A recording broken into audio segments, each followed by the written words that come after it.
कुरान पाक व नेमत उज़्मा है, हर एक मुश्किल का हल इसी कुरान पाक के अंदर मौजूद है। आइए थोड़ी सी पर जिस पर हमने रिसर्च किया है इसको आपके सामने रखा जाए।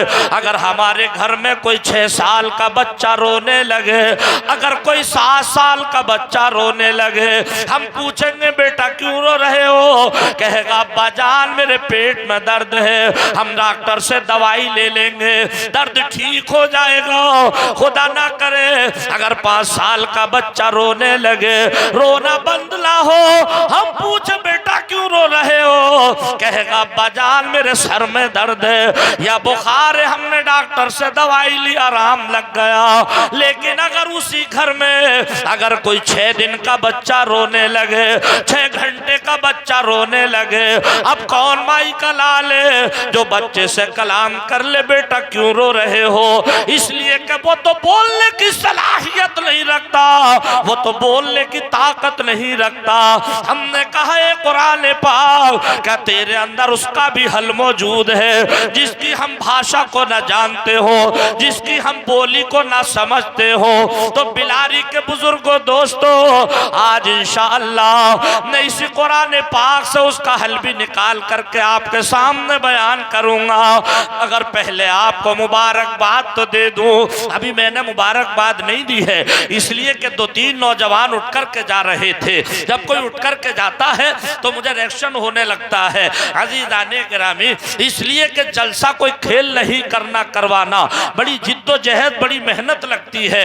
और कभी कभी हमारे मुसलमान भाई कभी पानी पीने जाएंगे, कभी चाय पीने जाएंगे, कभी सिगरेट पीने जाएंगे, कभी बीड़ी पीने जाए, दुनिया भर की जरूरत जलसे में पेश आती है। बुरा मत मानिए, थोड़ी कड़वी लगेगी, लेकिन अब मुझे इत्मीनान हो गया कि आप लोग अब इत्मीनान से बैठ करके सुनेंगे। अब मैं आपको मुबारकबाद देता हूँ दिल की गहराइयों से, काबिल मुबारकबाद है आप तमाम ही अरकान जलसा, अरकान कमेटी, अहले मोहल्ला, अहले बस्ती, जिन्होंने इतना शानदार जलसा करा करके मुझे से नाचीज को बुलवाया।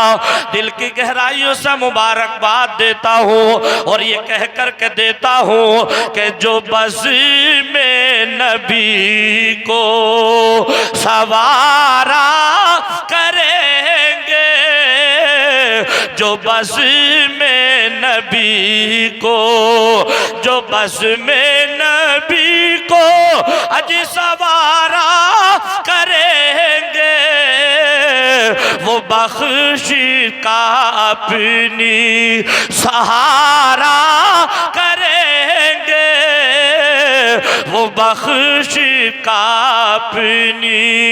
और बिलारी के रहने वालों का ये है इरादा, जरा जोर से, इस मोहल्ले के रहने वालों का ये है इरादा, इन सब सुनने वालों का ये है इरादा कि ये जलसा हम अपना दोबारा करेंगे, ये जलसा हम अपना इंशाअल्लाह। माशाअल्लाह, मैं तो सोच रहा था जब ये शेर पढ़ूंगा तो मजमे से नारा लगेगा, मगर आप लोग इतने हमतन गोश हो चुके हैं कि बिल्कुल अच्छा माशाअल्लाह।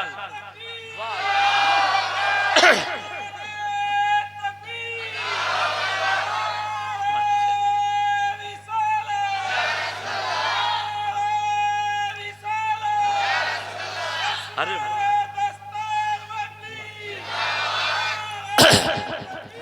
अल्लाह हमारे भाई को सलामत रखे, इनकी उम्र में बरकत अता फरमाए।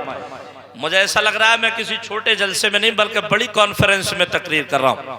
बहुत अच्छा मजमा, अल्लाह सबको सलामत रखे, सबकी दिली जायज मुरादों को पूरा फरमा दे। आइए अब थोड़ा सा दूर लेकर के चलें आपको, और जब मैं शेर पढ़ूंगा तो आप समझ जाएंगे कि मिलेगा हमें पास जन्नत का उस दम। अच्छा, जन्नत में जाने के लिए भी पास की जरूरत पेश आएगी, पड़ेगी कि नहीं पड़ेगी पास की जरूरत? अगर हम हिंदुस्तान छोड़कर सऊदी जाएं तो पास की जरूरत, अफ्रीका व अमेरिका जाए तो पास की जरूरत, किसी दूसरे विदेश में जाए तो पास की जरूरत, और वो पास बन जाता है मुरादाबाद में, बरेली में, रामपुर में। मगर बिलारी वालों, अगर हम जन्नत में जाएंगे तब भी पास की जरूरत पेश आएगी, और वो पास कहाँ बनेगा? वो मुरादाबाद में नहीं, रामपुर में नहीं, बरेली में नहीं, लखनऊ में नहीं, कहाँ बनेगा? वो जाकिर हमीरपुरी से पूछिए, मिलेगा हमें पास अजी जन्नत का उस दम के जिस दम के आका इशारा करेंगे, कि जिस दम के आका इशारा करेंगे।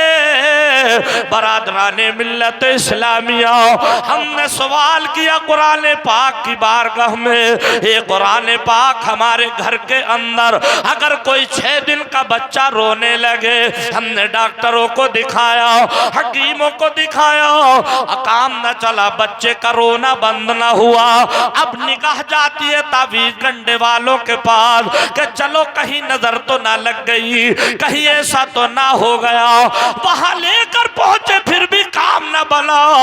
तो इस जलसे में आने वालों, आ जाओ, जाकिर हमीरपुरी इसका हल भी निकाल करके बता रहा है। हमने ये सवाल कुरान पाक की बारगाह में किया तो कुरान पाक ने फरमाया, ऐ लोगों, जिसकी भाषा को कोई ना जानता हो उसकी भाषा को मैं जानता हूँ, जिससे कोई बात करने की सलाहियत ना रखता हो उससे बात करने की सलाहियत मेरे अंदर है, मगर शर्त ये है कि मेरी तिलावत करने वाला होना चाहिए।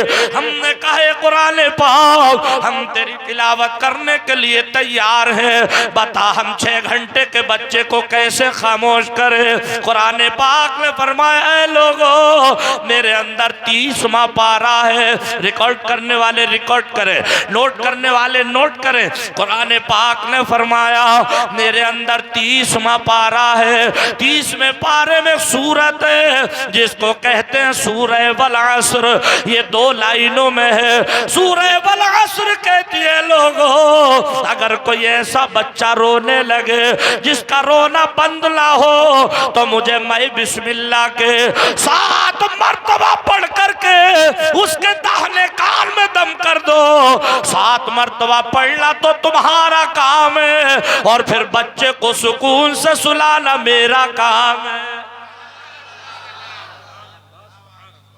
ये कुरान पाक। मगर हमारे मुसलमान भाइयों ने इससे कुछ लोगों ने फायदा हासिल नहीं किया। थोड़ी सी कड़वी लगी। जब हम लोग मध्य प्रदेश, आंध्रा, एमपी, गुजरात वगैरह जब बाहर जाते हैं तकरीर करने, रमजानुल मुबारक में कुरान शरीफ पढ़ने, मगरिब की नमाज पढ़कर जब हम लोग निकलते हैं, मस्जिद की सीढ़ियों पर 8-8, 9-9 साल, 10-10 साल की लड़कियां अपने बहन भाइयों को, छोटे छोटों को अपने सीने से लगाए खड़ी मिलती हैं। हमने पूछा, बेटा इतने छोटे अपने बहन भाइयों को तुम लोग क्यों लिए खड़ी हो? कहा, मौलाना आप नमाज पढ़ के निकले हैं और आपके सीने में अल्लाह का कलाम है, इस बच्चे पर पढ़कर दम कर दो। कुरान पाक कोई कारोबार करने नहीं, कुरान पाक तो हम और आपकी मुश्किल को हल करने के लिए अल्लाह तबारक व तआला ने उतारा। मगर तावीज़ात 500, 1000 में बना बना करके बेचना एतमाद को कमजोर कर दिया। बुरा मत मानिए, थोड़ी कड़वी लगेगी। अगर हमारे इलाके में, यूपी में किसी के सीने में दर्द हो, हमारे मौलाना रहमत अली कहें कि जाओ किसी आलिम बाअमल से अपना सीना मिलाकर के आ जाओ, और दूसरा कोई देख ले, कहने वाला कहता है कहा मौलवियों के चक्कर में आ गए, एक काम करो, फला जगह डॉक्टर है, फला जगह वो है, फला जगह वो है, दिल की जांच कराओ, ये कराओ, वो कराओ। मैं इसका मुखालिफ नहीं, दवाई ना करो, दवाई का करना भी सुन्नत है। इसका मुखालिफ नहीं, तकरीर के दोनों पहलू समझ के चलना। कभी आप लोग को मौलाना ने दवाई को मना कर दिया नहीं, दवाई का करना भी सुन्नत है, दवाई करो। अल्लाह ने जो बीमारी उतारी है उसके लिए शिफा भी उतारी है, ये ज़हन में रखें। मगर इससे पहले क्या करें, आओ हम ये सवाल भी कुरान पाक की बारगाह में करें। ये कुरान पाक किसी के दिल में दर्द होने लगे, अब हमें वक्त पे डॉक्टर ना मिले, तब हम क्या करें। अज़ीज़ाने मिल्लत इस्लामिया, हुजूर हाफिज मिल्लत अलैहि रहमत व रिज़वान फरमाया करते थे, लोगों कुरान पाक का 13वां पारा है और गालिबन 9वां या 10वां रुकू है, उसमें एक आयत करीमा है। अल्लाह ताला ने फरमाया, अला बिज़िक्रिल्लाहि तत्मइन्नुल कुलूब।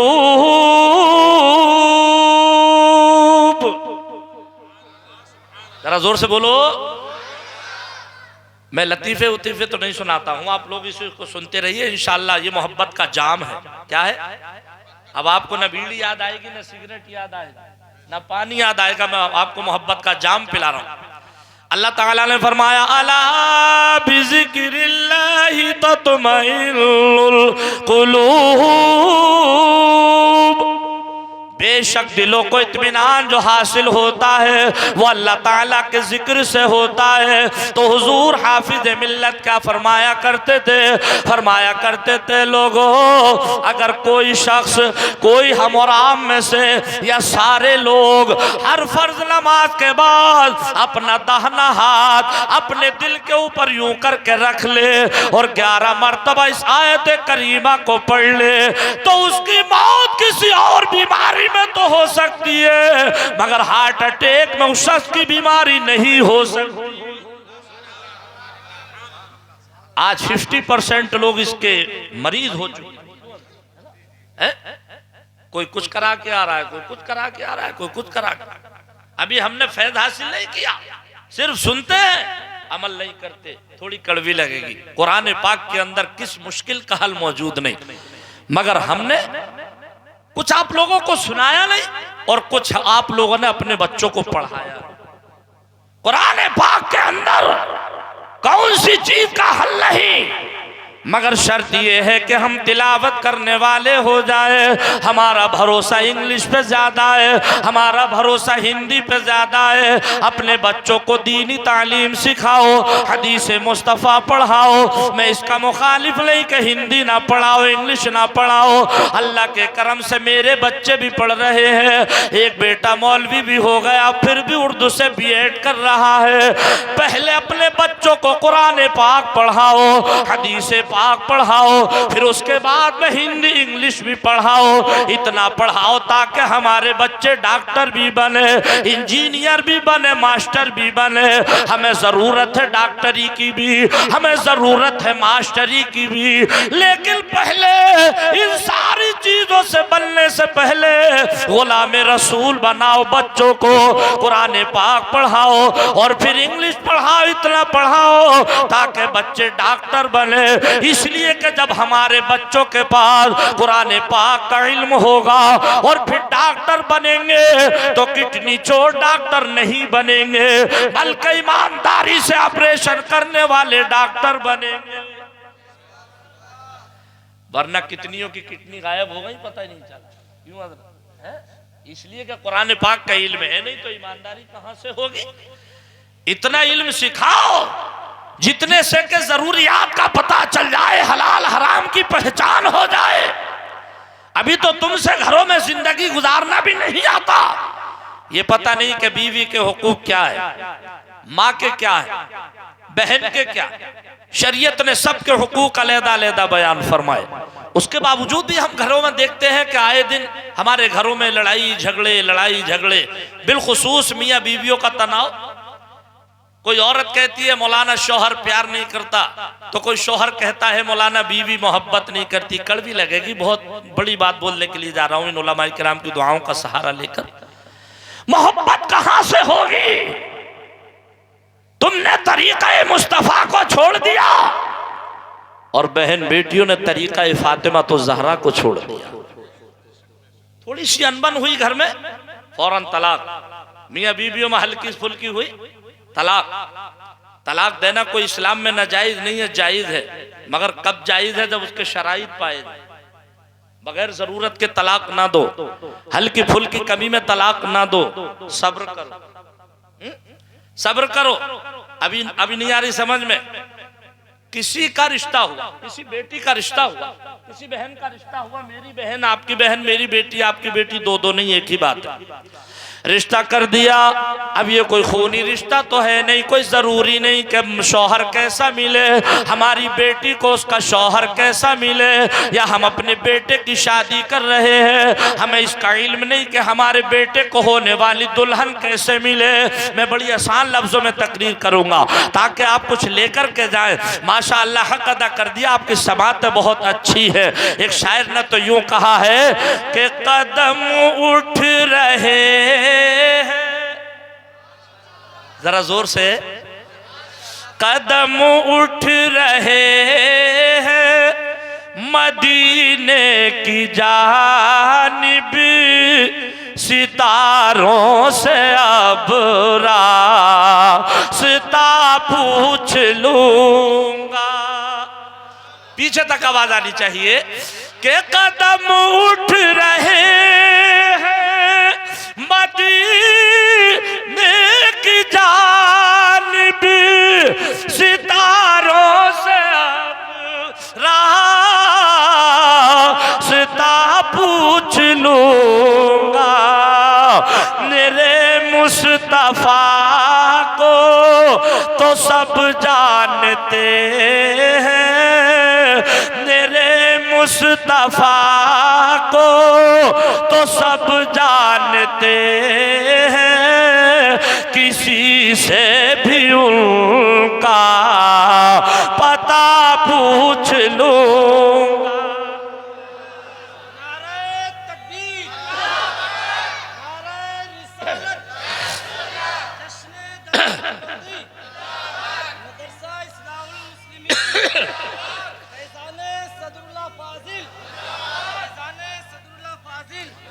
माशाअल्लाह, ये मुफ्तियाने किराम भी इनाम से नवाज रहे हैं और दुआओं से भी नवाज। और हमारे मोहतरमुल मुक़म शायर इस्लाम सैयद नईम मियाँ साहिब क़िबला, जो कि अच्छी आवाज़, अच्छे तरन्नुम के मालिक हैं, उन्होंने दुआओं से भी नवाजा, इनाम से भी नवाजा। ये मैंने वो शेर पढ़ा था कि अभी 7 मार्च को शब बारात में इस नाचीज़ की तकरीर कश्मीर में थी, अहले स्टेज ने 5 मरतबा इस शेर को सुना था मुफ्ती ज़ियाउर रहमान का। इसे कौन से को? कि मेरे मुस्तफा को तो सब जानते हैं, किसी से भी उनका पता पूछ लो। अच्छा, एक शेर की इजाजत और है? अच्छा माशाल्लाह। यही आरज़ू है, यही है तमन्ना, दिखा दे इलाही हम सबको मदीना। जरा आमीन कह दीजिए। यही आरज़ू है, यही है तमन्ना, दिखा दे इलाही हम सबको मदीना। और मदीने में मेरी पहुंच हो गई तो, मदीने में मेरी पहुंच हो गई तो, मैं हर गम की उनसे दवा पूछ लूंगा। मदीने में मेरी पहुंच हो गई तो, मैं हर गम की उनसे दवा पूछ लूंगा। दो दो मुफ्ती हमारे स्टेज पर तशरीफ फरमा है। अब और ज्यादा लुत्फ आएगा तकरीर करने में। बात समझे आप, बड़ी नुक्ते की बात चल रही थी कि ये मियाँ बीवी का जो रिश्ता है ये खूनी नहीं होता, जवान होने के बाद में कायम होता है। हमारी बेटी पैदा हुई, हमें इस बात का इल्म ना था रिश्ता कहाँ से होगा। बेटा पैदा हुआ, हम नहीं जानते थे जब ये जवान होगा तो रिश्ता कहाँ से होगा। प्यारे भाइयों, इसीलिए दुआओं में ये भी मांगा करो अल्लाह रब्बुल इज्जत हमें नेक रिश्तेदार अता फरमा दे। ये बड़ी जरूरी बातें हैं अजीजान गिरामी। अब रिश्ता हो गया, अगर बीवी नेक न मिली तब क्या करे अजीजान गिरामी? तो एकदम शरीयत इसकी इजाजत नहीं देती कि तुम बीवी को तलाक दो। प्यारे गौर करो, उस तारीख का मुताला करो। अगर किसी शौहर को बीवी अगर नेक मिल जाए और शौहर उतना नेक ना हो तो उसकी बीवी अपनी गोद फैला फैला करके दुआ मांगती है, या अल्लाह तू मेरे शौहर को नेक बना दे। हकीकत तो ये है अगर शौहर खुदा ना करे अगर शराब भी पीने लगे एकदम तलाक नहीं मांगती। अगर नेक होगी तो कहती हजरत आप दुआ कर दो मेरा शौहर नेक हो जाए। मुफ्ती निजामुद्दीन साहिब क़िबला की बारगाह में आएगी, कहा हजरत एक ऐसी दुआ कर दो मेरा शौहर जुआ खेलना बंद कर दे, शराब पीना बंद कर दे, वो नमाज पढ़ पढ़ के अपने दुपट्टे को फैला फैला कर तुम्हारे नेक होने की दुआएं मांग रही है। अगर तुम्हें जरा सी कमी नजर आ जाए फौरन तलाक दे देते हो। नहीं, तलाक इस्लाम में नाजायज तो नहीं जायज है, मगर जब शराइत पाए जाए तब दो ना।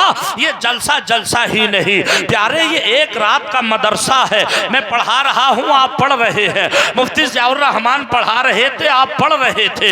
ये वो मदरसा है अज़ीज़ाने मिल्लत इस्लामिया। तो आप क्या करें, बीवी से मिजाज नहीं मिलता। आइए अब हम सबक हासिल करें एक अल्लाह के वली की बारगाह से। हमें करना क्या है? एक अल्लाह के वली है जिनका नाम है हजरत अबुल हसन खरकानी। ये जंगल में लकड़ी काटते हैं, गट्ठा बना करके सर पर रख करके बस्ती में लाते हैं, बेचते हैं, उसी से रोजी रोटी चलती है। जमाना हो गया बेचते बेचते। एक दिन एक आपका मुरीद अपने घर से चला कि मैं अपने पीर की बारगाह में जाऊं, अपनी मुश्किल बयान करके आऊं ताकि मेरी मुश्किल आसान हो जाए। इससे पहले मैं एक बात कह दूं, अगर हमारी माँ जिंदा है, हमारे बाप जिंदा है, तो हमारे लिए सबसे बड़े पीर हैं। मैं ये नहीं कहता कि अपनी पीर से न कहो अपनी मुश्किल का हल निकालने के लिए, लेकिन पहले अपनी माँ से कहो अम्मी जान मुझे फला परेशानी है, मेरे लिए तुम दुआ कर दो। मेरे अपने बाप से कहो अब्बा जान मेरे लिए दुआ कर दो। ये जाकिर हमीरपुरी आपके सामने बोल रहा है, कसम खुदा की डंके की चोट पर कहता हूँ मेरे साथ यूं तो बहुत सी दुआएं, हजारों दुआएं हैं, मगर एक कामयाबी की दुआ सबसे बड़ी जो बिल्कुल मोहर लगी हुई है वो मेरी माँ की दुआएं मेरे साथ हैं। मैं हर तकरीर में इस बात को इसलिए कहता हूं, तुम चाहते हो अल्लाह हमें कामयाबी दे तो माँ बाप का दिल जीत लो।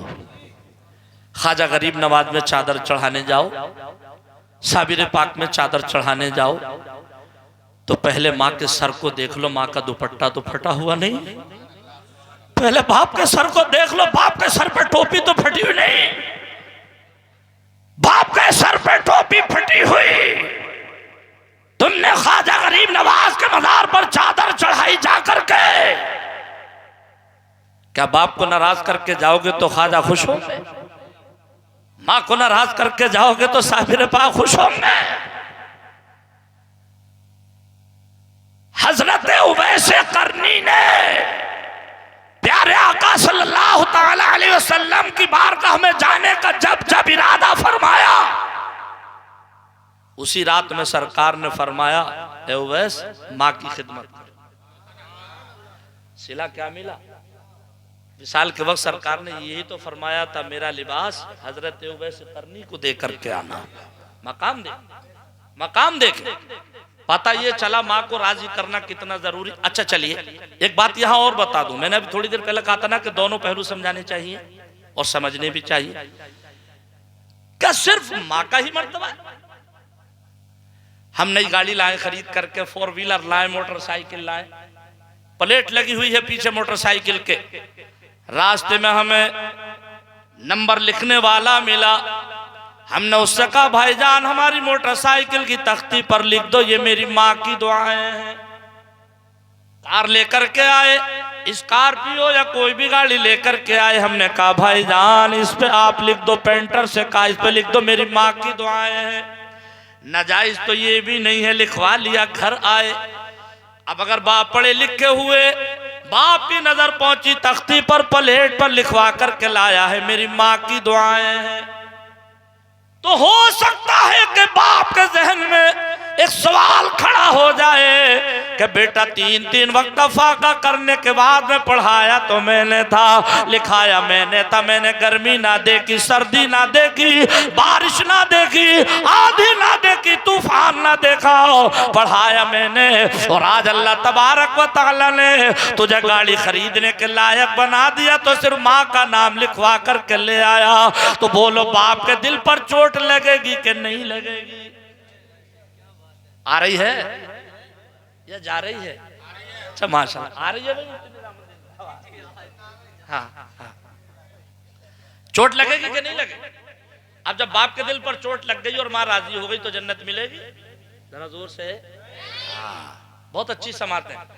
मेरा कहना नहीं, मुफ्ती जियाउर रहमान का कहना नहीं, मुफ्ती निजामुद्दीन का कहना नहीं, नबी फरमाते माँ के पैरों के तले जन्नत है, बाप जन्नत का दरवाजा है।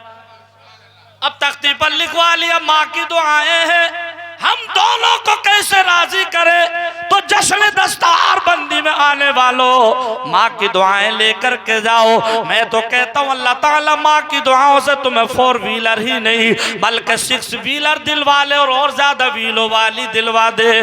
तो जब उधर से पेंटर मिले तो तख्ती पर लिखवा करके लाओ ये मेरे माँ बाप की दुआएं हैं। क्या लिखवाना है? माँ बाप की दुआएं। तो माँ भी खुश और बाप भी खुश। अज़ीज़ाने गिरामी अब जब दोनों खुश हो गए तो अल्लाह का रसूल खुश हो गया, और जब अल्लाह का रसूल खुश हो गया अज़ीज़ाने गिरामी तो अल्लाह के रसूल की खुशी में अल्लाह की रज़ा है तो हमें दोनों को राजी करना पड़ेगा। तो बात दूर चली गई। अज़ीज़ाने गिरामी आपके आज मोहब्बत इतना साथ दे रही है, मैं खुद नहीं बता पा रहा हूँ आपकी मोहब्बत कितनी अच्छी है। अल्लाह आपको सलामत रखे। अज़ीज़ाने गिरामी बताना ये चाह रहा था कि वो हजरत अबुल हसन खरकानी का मुरीद घर से चला, पीर की बारगाह में जाऊँ, अपनी कुछ शिकायत करके आऊँ, हुजूर ये परेशानी है, ये दिक्कत है। अज़ीज़ाने गिरामी आ गया बस्ती में, पीर के घर पहुंचा, दरवाजा खटखटाया, ज़बाने हाल से बोला कहाँ है मेरे पीर, कहाँ है मेरे हजरत? अंदर से आवाज आई यहाँ कोई पीर नहीं, यहाँ कोई हजरत नहीं। किसकी आवाज है? ये आवाज देने वाला कौन है? ये तो किसी औरत की आवाज है। ये सोचने लगा या अल्लाह मैं किसी गलत दरवाजे पर तो नहीं आ गया, ये अंदर से पीर के घर से कैसी आवाज आ रही है?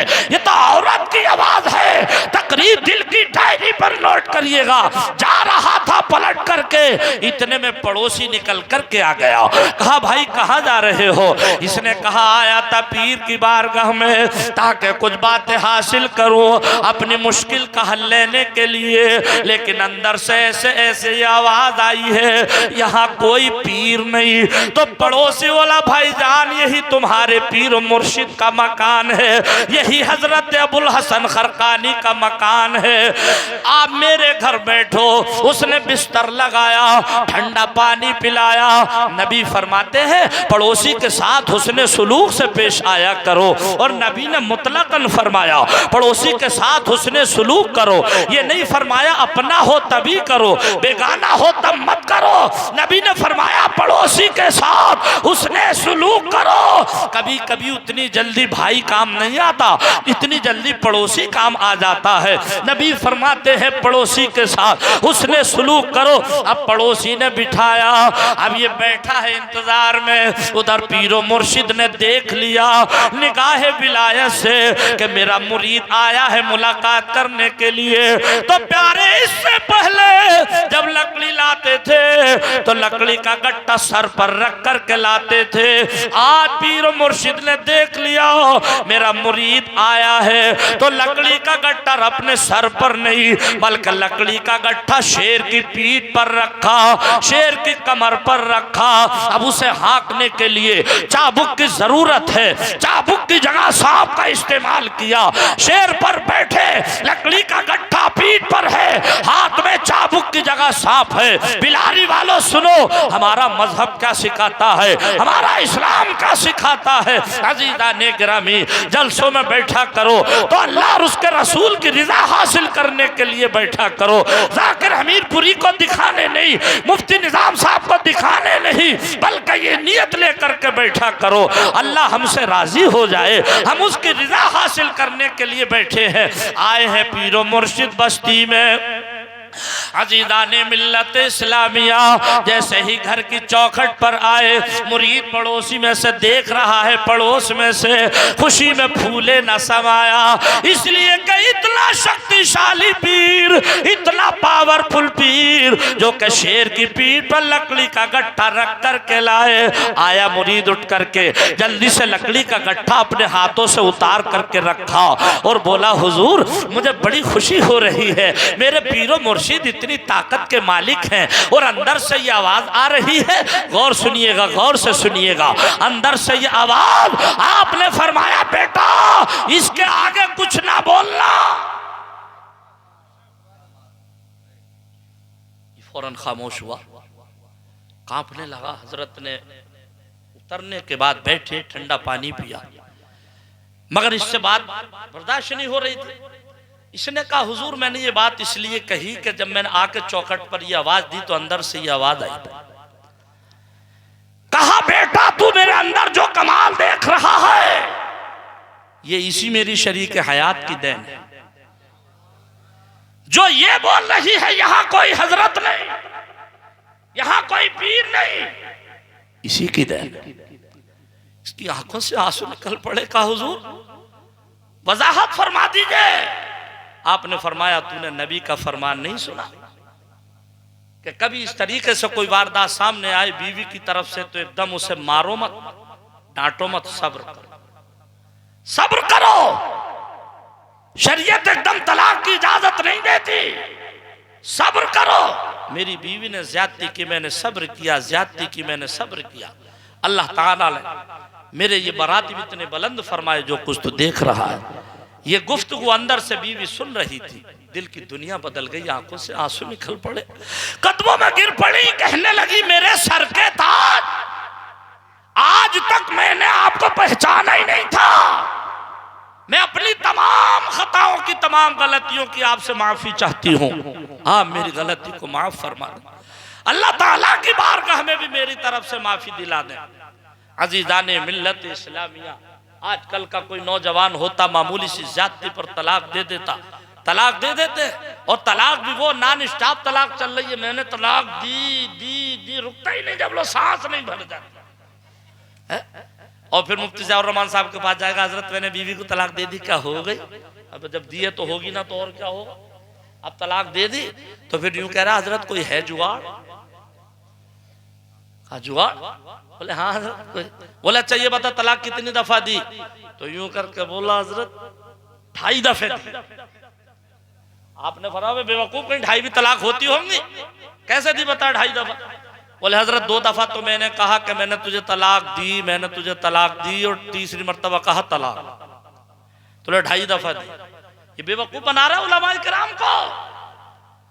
कोई भी काम करो, मसला ये है पहले इन उलमाए किराम से मुलाकात करो। ये वो है जिनके बारे में आका ने फरमाया, अल उलमा वरसतुल अंबिया, उलमाए किराम अंबिया किराम के वारिस हैं, इनसे सबक हासिल किया करो, वरना कभी कभी घर खराब हो जाता है। बहरहाल बात आगे चलाएं, जहां चल रही थी वहीं चलें। अल्लाह आपको सलामत रखे। जरा तड़प कर बोलिए सुभान अल्लाह। एक मर्तबा कह दें, या रसूल अल्लाह, मैं अर्ज ये कर रहा था जलसे में बैठा करो तो अल्लाह और उसकी रसूल की रिजा हासिल करने के लिए कोई भी जायज काम करो अल्लाह की रिजा के लिए, नमाज पढ़ो अल्लाह की रिजा के लिए, रोजा रखो अल्लाह की रिजा के लिए, ज़कात दो अल्लाह को राजी करने के लिए। अज़ीज़ाने गिरामी, आज नमाज पढ़ता है आदमी जन्नत के लिए, रोजा रखता है जन्नत के लिए। मुझे एक वाक़या याद आ गया, अज़ीज़ाने मिल्लत इस्लामिया एक औरत है, उनका नाम है राबिया, बसरे की रहने वाली है। जरा एडवांस में बोलो सुभान अल्लाह। एक दिन उनके एक हाथ में आग है, एक हाथ में पानी है, एक रास्ते से गुजर रही है, चेहरा पुरजलाल है, किसी में बात करने की हिम्मत ना थी, किसी में बोलने की ताकत ना थी। एक हाथ में उनके आग है, एक हाथ में पानी है। किसी ने हिम्मत करके सवाल किया, ए राबिया माजरा क्या है, तुम्हारे एक हाथ में आग है, एक में पानी है, दोनों चीजें को लेकर के निकली हो। कहने लगी लोगों सुन लो, इस आग से तो जहन्नम की आग को, इस पानी से जहन्नम की आग को बुझाऊंगी और इस आग से जन्नत को जलाऊंगी। उल्टी ही चाल चलते हैं दीवान गाने इश्क, आंखों को बंद करते हैं दीदार के लिए। बोली पानी से आग को बुझाऊंगी और आग से जन्नत को जलाऊंगी। लोग बोले राबिया हम समझे नहीं, कहा मैं समझाए देती हूँ। नमाजी नमाज पढ़ता है जन्नत के लिए, रोजादार रोजा रखता है जन्नत के लिए, हाजी हज करता है जन्नत के लिए। कोई ये कहता ही नहीं मैं अल्लाह की रिजा के लिए कर रहा हूँ। मेरे उस्ताद कहते थे जिनसे मैंने हाफजा किया था, कहा बेटे जाकिर जब कभी गिलास की जरूरत हुआ करे तो पानी मांग लिया करो, पानी। इनका हुजूर गिलास की जरूरत तो पानी मांग लिया कर। बोले हाँ। इनका हजरत मैं समझा नहीं। बोले मैं समझा देता हूँ। बोले अगर तुमने किसी से गिलास मांगा तो खाली गिलास ला करके दे देगा। इनका जी हुजूर। और बोले पानी मांगोगे तो बोले पानी भी मिल जाएगा, गिलास बगैर मांगे मिल जाएगा। पानी भी मिल जाएगा, गिलास बगैर मांगे मिल जाएगा। बिला तशबीह हो तमसील, राबिया बसरिया का ये कहना आप समझे। तुम नमाज पढ़ते हो जन्नत के लिए, ये भी गलत नहीं, जायज है, अच्छा है, मगर काश नियत ये कर लेते कि हम नमाज अल्लाह की रिजा के लिए पढ़ रहे हैं। जब वो राजी हो जाता तो जन्नत तो वैसे ही पक्की हो जाती। रोजा रखते अल्लाह की रिजा के लिए, तो जब वो राजी हो जाता तो जन्नत तो वैसे ही पक्की हो जाती है। और अगर तुमने सिर्फ नियत यही रखी तो प्यारे सोच समझ के चलना चाहिए। अब जरा तड़प कर बोले सुभान अल्लाह। अजीजा ने मिल्लत इस्लामिया, तो अब हमें करना क्या है। मैंने शुरू में आपसे वादा किया था 1 घंटा होने के करीब है, 13 मिनट पर तकरीर शुरू हुई थी, 12:06 हो गए। नहीं, वो तो आपकी मोहब्बतें हैं, यूं तो मैं बोलता रहूंगा, आप सुनते रहेंगे। अब थोड़ी देर बातचीत और करें। माशाल्लाह हमारे हाफिज शान मोहम्मद साहिब क़िबला, अल्लाह इनको आलिम बाअमल बनाए। एक जुमला और बोला करो अपनी दुआओं में, जब कभी इल्म की बात आया करे तो ये दुआ मांगा करो, या अल्लाह हमारे बच्चों को इल्म नाफे अता। इल्म नाफे, खालिस इल्म का मामला जब आता है तो मुझे बात याद आती है, कभी कभी मैंने कहा आलिम तो शैतान भी था, उसके पास भी तो इल्म था, तो ये भी दुआएं मांगा करो अल्लाह इल्म नाफे अता फरमा। क्यों मुफ्ती निजामुद्दीन साहब क़िबला, बड़ी ऊंची शख्सियत का नाम है, यकीन जानिए दिल की गहराइयों से मैं खुश होता हूँ मुफ्ती निजामुद्दीन साहब क़िबला को देखता हूँ। अभी क़याम गाह पर चंद लोग मुझसे मुलाकात कर रहे थे, मैंने कहा ऐसे आलिम का अदब करो, एहतराम करो, उनकी कद्र करो। आलिम बाअमल बहुत कम लोग हैं, इतनी कम उम्र इतनी सलाहियत वाला आलिम बहुत देर से देखने को मिलता है। आप लोगों की खुशकिस्मती है इतने अच्छे आलिम। तो इल्म नाफे की दुआएं मांगा करो, अल्लाह ताला हमारे बच्चों को इल्म नाफे अता फरमाए। इल्म नाफे ये दुआएं मांगा करो। सिर्फ ये नहीं कि अल्लाह हमारे बच्चे को कारी बना दे, मौलवी बना दे, नहीं, आलिम बाअमल जब ये जिक्र आया करे तो आलिम बाअमल की दुआएं मांगा करो।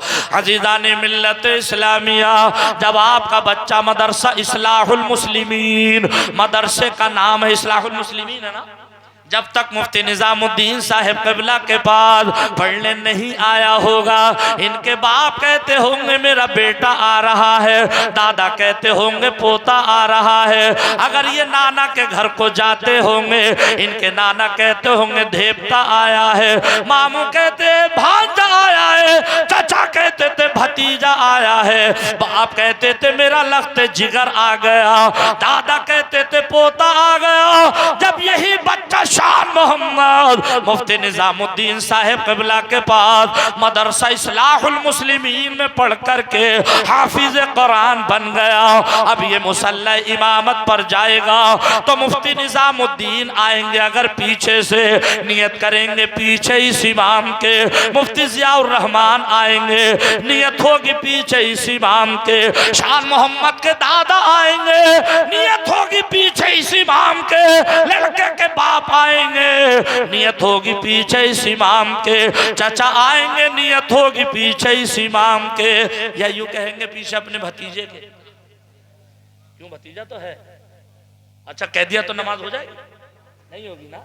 हाँ, यही तो बरकतें हैं कुरान की। ये अब सुने, एडवांस में बोल रहे हैं सुभान अल्लाह। चाचा आए नियत है पीछे इस इमाम के, दादा आए नियत है पीछे इस इमाम के।